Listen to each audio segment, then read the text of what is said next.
It's strange. You can go through an entire day without thinking about that embarrassing conversation from 5 years ago. But the moment your head hits the pillow, your brain suddenly decides it's the perfect time to replay it. Not just that memory. Every mistake. Every unanswered text. Every what if. Every possible future that hasn't even happened yet. If you've ever felt exhausted because your body is tired but your mind refuses to switch off, you're not alone. And the reason isn't because you're an overthinker. It's because your brain is doing exactly what it was designed to do, at the worst possible time. Part 1. Your brain hates unfinished business. Imagine closing 50 tabs on your computer without saving anything. You'd probably feel like something was left unfinished. Your brain works in a surprisingly similar way. Throughout the day, you're constantly distracted. Work, school, your phone, conversations, notifications. There isn't much time to process everything you're experiencing. But when the world finally becomes quiet, your brain notices all the unfinished thoughts you've been carrying. The argument you never finished. The decision you still haven't made. The message you're not sure how to reply to. Suddenly, your mind starts trying to solve every problem at once. Not because it wants to torture you, but because unfinished problems naturally pull on your attention. Part 2. Silence makes your thoughts louder. Think about the last time you were in a noisy cafe. You barely noticed the sound of the air conditioner.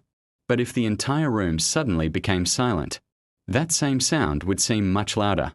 Your thoughts work exactly the same way. During the day, your attention is competing with hundreds of different things. At night, those distractions disappear. Nothing is demanding your attention anymore. So the only thing left to listen to is your own mind.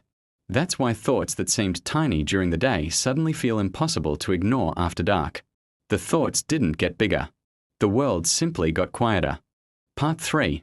Why your brain loves worst-case scenarios. Here's something your brain has been doing for thousands of years. It constantly asks one question. What could go wrong?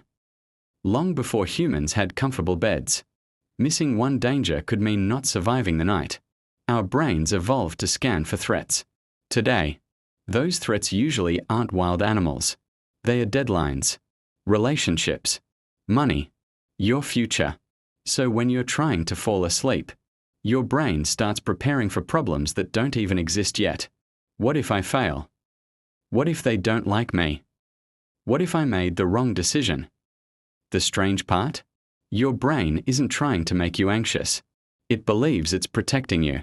Unfortunately, it can't always tell the difference between a real danger and an imagined one. Part 4. The trap that keeps you awake. Here's where many people accidentally make things worse. A worrying thought appears. Instead of letting it pass, they try to force it away. I need to stop thinking. I have to sleep. But psychology has found something surprising. The harder you try not to think about something, the more your brain checks whether you're still thinking about it.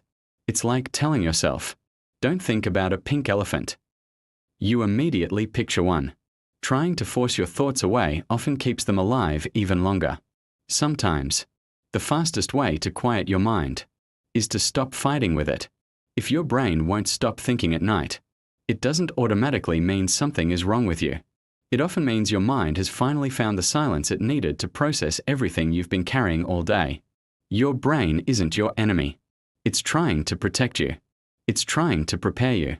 It's trying to make sense of your experiences. The problem is, it doesn't know when its job is finished. So the next time your mind starts racing after the lights go out, remember this. The goal isn't to stop your brain from thinking.